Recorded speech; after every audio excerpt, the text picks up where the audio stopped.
Hey Cluckers, January is finally over and we can't wait for the 2025 theme park season to kick in. Last year was amazing in the UK, with brand new roller coasters, classics being reborn, and new family favourites like the incredible log flume at Pulton's Park. Now it might have been the best year since the early 90s, but there's still plenty to look forward to in 2025. Now this year will be the first full year of operations for Hyperia, Gold Rush and Minifigure Speedway, and for some that might even be riding them for the first time.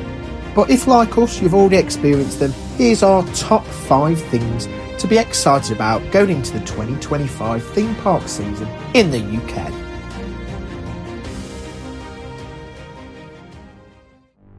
So the 2024 season kicked off at Pleasure Beach Resort. It's only natural to start our look at the 2025 season there. After all the rumours and Amanda Thompson's opening day speech, I didn't expect to be talking about the drop tower with an identity crisis. I genuinely thought it was on its way out, but that's why you shouldn't take rumours too seriously. Now the park confirmed that the drop tower, formerly known as Ice Blast, and before that the PlayStation, is getting a makeover. It'll now be called Launchpad. Confirmed to be opening in 2025, this space-themed drop tower promises to take riders on a thrilling 20-storey plunge in just 2 seconds. Launchpad catapults riders up 210 feet at an exhilarating 80 miles per hour, and then plunges them back down for an incredible freefall descent. Now drop towers, they really aren't my thing, but I know a lot of people loved this one, so retheming it seems like the right move. I'm excited to see it back in action, as I couldn't imagine the park's skyline without it. Now the park hasn't confirmed this, but I'm hoping we can get back on the river caves, which was mostly closed last season, literally opening for opening day. And finally, I'm eager to hear about what the future holds for the empty area of the park where Grand Prix once stood. Have you heard about the Animal Crossing New Horizons crossover event happening at various sea life centres in the UK this year? Now, I've always been a fan of the Animal Crossing franchise, and this game felt like a ray of sunshine during those tough pandemic times, so I'm super excited to check this out.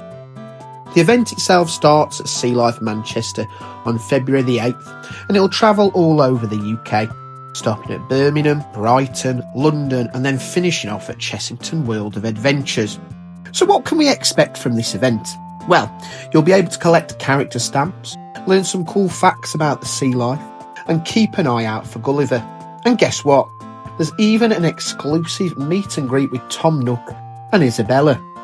Oh, and you can also buy some exclusive Animal Crossing merchandise during the event, so make sure you've got your wallet prepared. Are you planning to visit a Sea Life Centre for this crossover? Alton Towers had a roller coaster for season last year.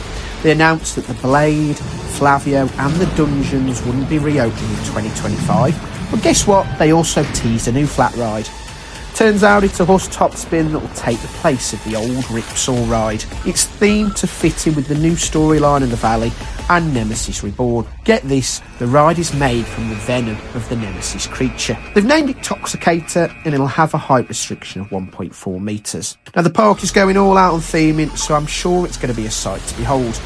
But here's the catch, they haven't actually confirmed an opening date yet. It's been seen testing, so I think we could see it opening for the start of the season. Now I am on the Alton Towers content collaborator programme this year, so as soon as I know more, you'll know more. Subscribe to stay tuned for more updates from the park. But ultimately, will you be submitting to the spin in 2025? My passion for ghost hunting was ignited as a child when the enigmatic spectre Oji tapped at my window. Thereafter, I became obsessed with phantoms and the artifacts and relics that bridge our worlds. My quest, both thrilling and perilous, has driven me to the edges of the earth. Now, finally, I've transformed my manor into an exhibition of the supernatural. and I have become Dr. Kinley, Ghost Hunter Extraordinaire.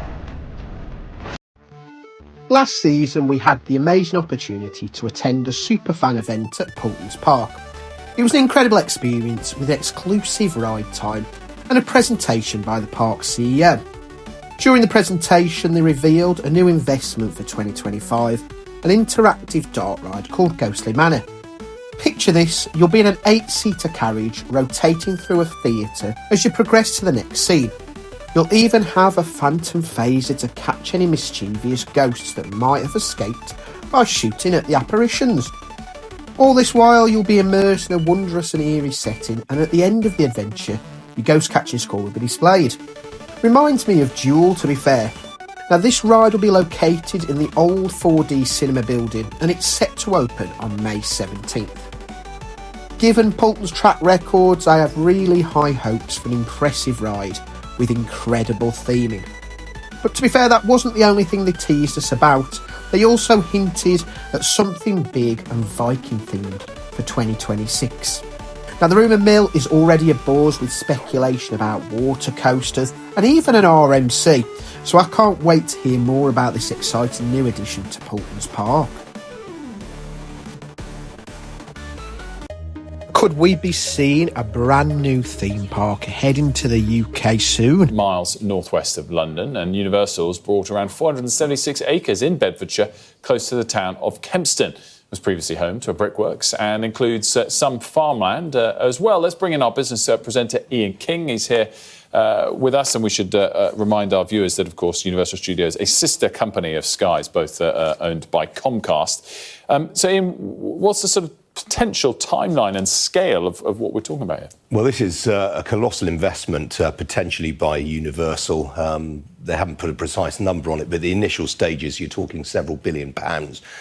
If all goes well, then the site would be up and running by the end of the decade. There are a few hurdles to jump through. First of all, I should stress Universal haven't made a final investment decision yet. That's contingent on a number of things, but not least the planning process, which is very, very interesting, actually, the route that they've gone down. They're going for what's known as a special development order, which means that the final decision on planning consent would not be made by the local authorities, who I should say are both very, very supportive of this investment, but it would actually be made by the Department for Levelling Up, Michael Gove's department. About kind of the major infrastructure projects that we've been hearing about in recent times? Well, we've been waiting for some time for an announcement from Universal about their plans to build a new theme park in Bedfordshire. We know the head of Universal was over here meeting with ministers not long ago.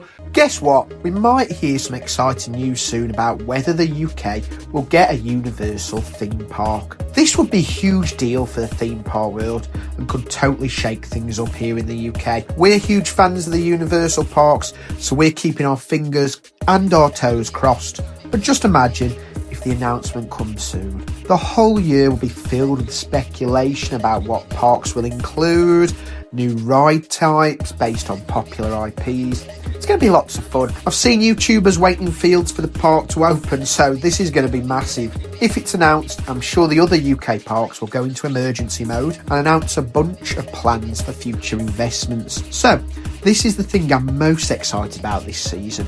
So now it's time for the part of the video where I hand it over to you and I asked you the question, what are you most looking forward to in the 2025 season? Live and Launches says they're looking forward to Toxicator. It looks like an interesting experience on that platform, while Fairground 7 DeLorean can't wait to submit to the spin, with a brand new Huss top spin being on their wish list. So, Alton Towers looks like it got this one right. Jack the Hat 91 is looking forward to visiting Alton Towers this season. It's one he always looks forward to as it's so far away for him. Roller Coaster is looking forward to the Poulton's Dark Ride and getting more rides on Hyperia in 2025. Coaster Cakes is looking forward to getting back on the Legoland sub ride, which was closed last season for refurbishment, and I hope you'll all join me in wishing her the best of luck in overcoming her water ride fears in 2025. We've got some absolutely epic awesome water rides here in the UK, including Valhalla, Stunforce 10 and Tidal Wave. However, not everyone's looking forward to the 2025 season, with Stealth Fan answering the question with literally nothing. We're a creative joke with nothing inspiring or interesting. I have to say, there's not a lot of new investment at the parks this year, but I think what a lot of you have reminded me is the season isn't just the sum of its new investments, with so many of you commenting that it's just the excitement of getting back to the parks, back on your favourite rides and coasters, and hanging out with your friends at parks, or making special family memories. So if you've got a different take on the investments of 2025, let me know in the comments below. If you've enjoyed watching, please subscribe, like, share, all that kind of stuff, and hopefully we'll see you at a park real soon.